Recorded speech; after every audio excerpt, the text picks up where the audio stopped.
Okay, so I'm not gonna lie, the story that I'm about to tell you seems really out of pocket from the title, but I can assure you it's a lot weirder than it seems. But let's just say I have to really be careful of where I shoot my nut, because you never know where it's gonna land and where it might go. Yo, what is going on, you guys? My name is Bubba, and welcome back to another crazy but also super embarrassing story. Now, I'm recording this story super late at night. It is literally 11 at night, so you already know this story is about to be juicy. But it all starts off back in my high school years, and this was my grade 12 year, the year I was graduating.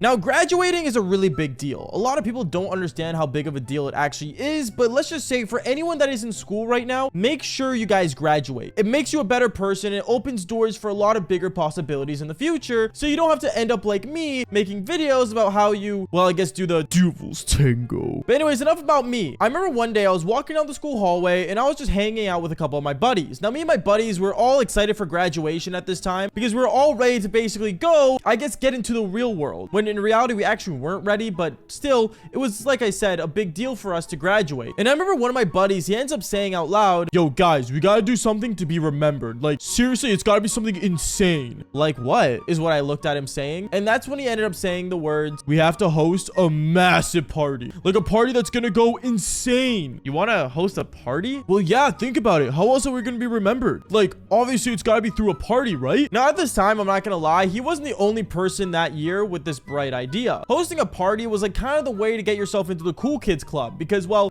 I don't know, I guess if you have like your own party, it makes you like superior. I really don't understand the concept, to be honest, nor did I ever. And there's only one time where I hosted a party and I kind of regretted it. So since then, I haven't hosted one. So I already knew for a fact at this time, I was like, yo, I'm definitely not gonna host a party, but I mean, you can if you want. Okay, I'll host a party, but that means you have to invite all the girls. You want me to invite all the girls? Well, yeah, you're like the biggest player I know. I don't see a problem with that, do you? At this moment, he was right, because the amount of women I would go up and talk to every day at this time, and not even just that, the amount of sneaky links and just girls I had added on my own phone. Let's just say I could end up just sending a mass text saying, "Hey, there's a party, show up." And a lot of girls would show up, not only to want to do the devil's tango with me, but just to show up at that party to have a good time. So at this moment, I remember I ended up saying, sure, I'll invite the girls, and another one of my buddies was in charge of the booze and all the other stuff that requires to have a fun party, which, by the way, I do not promote underage drinking. It is not cool and actually makes your brain a lot worse than average. Going on from there, I remember a couple days went by and I started telling people about the party. I started telling a bunch of different girls, and I started even telling the cheerleaders that were in my high school, except for one cheerleader that was really obsessed with me, ended up looking at me afterwards when I told her team, you know, there was gonna be a party happening. She walked up to me saying, "Wait, Bubba, are you gonna be there?" Yeah, I'll be driving down with my car later on at that night. Yeah. Okay, well, like, do you want to like pick me up? I promise I'll make you worth it. You'll make me worth it, is what I said, super confused on what in the world she was talking about. But that's when a lot of the other cheerleaders started asking me for a ride as well, and she ended up backing away because she didn't want her friends to, I guess, join us. I don't know, it was a pretty awkward situation, but I remember after I walked away, after declining all of them, she ends up coming up to me again later on in the school day, and she walks up to me and says, "Bubba, can you like please like let me just be in your car and like you can drive me there?"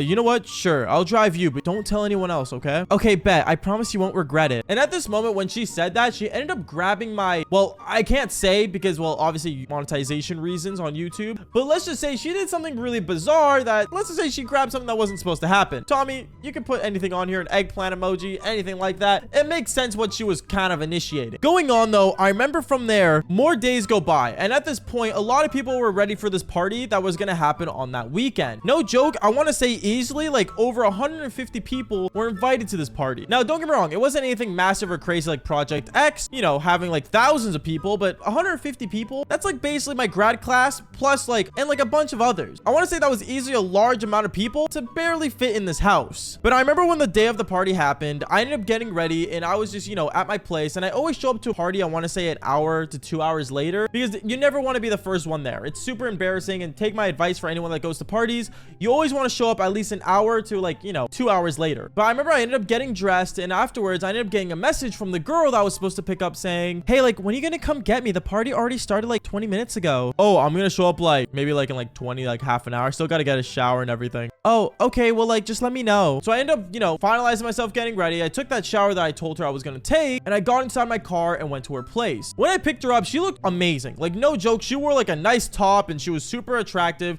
And I looked at her and I'm like, "Hey, so like, you ready to go to this party?" Well, before that, do you want to like, I don't know, maybe have a good time?" I was super confused on what she meant. In reality, I ended up just driving to a viewpoint that was really popular back in my high school years that a lot of people would drive up to. And me and this girl, we ended up doing the Devil's Tango in the backseat of my car. Yeah.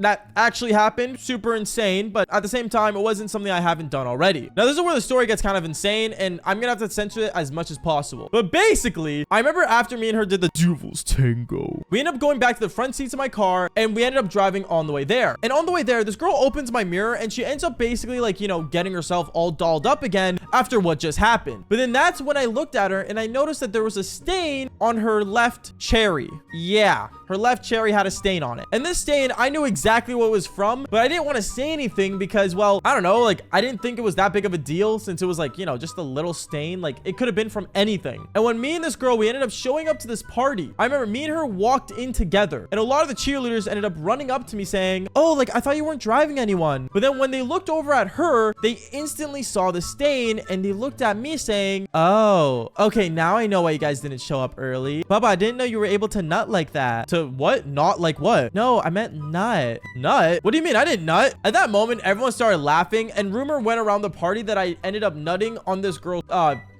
Well, you guys kind of get the picture. I'm not going to say any more than that, but the rumor ended up going throughout the party. And it was super embarrassing because everyone would recognize it, but no one decided to tell this girl that she had that on her shirt. So I remember as everyone was talking about it, I ended up pulling her aside and pulling her into the bathroom. And that's when I ended up like looking at her saying, yo, did you hear what people are saying? No, what are they saying? Bro, look at your thing. She ends up noticing the stain and she got super embarrassed. Like her face turned hot red. And that's when this girl ends up grabbing toilet paper and wiping it off. But that wasn't even the worst part because the toilet paper and the water, when she was wiping it on her, made the stain bigger and made it more of a water stain than the previous stain. So I remember when she wipes it off, she ends up going out of the bathroom again. And since me and her walked out of the bathroom together, everyone thought that I decided to pull a round 2 on the Devil's Tango. And everyone just started freaking out. At that moment, my buddy that was hosting the party walks up to me and he's like, yo, bro, every girl's saying that you're like tapping girls around the party. Like, what's going on, man? You good? Bro, I don't want to talk about it, is what I said. And yeah, I'm not gonna lie, this girl ended up becoming a laughing stock. And yeah, I'm not gonna lie, at that moment a lot of people started making fun of me and started making fun of her for basically what happened at that party. I gotta say, it was super embarrassing, but I remember when I drove her home, she even said to me that it wasn't my fault, which, you know, fair enough. And she told me that people would get over it. Yeah, I'm not gonna lie, it's been like 6 years since that happened and people still talk about it. And it's now to the point where I'm even telling the story about it, which, by the way, if you're watching this video,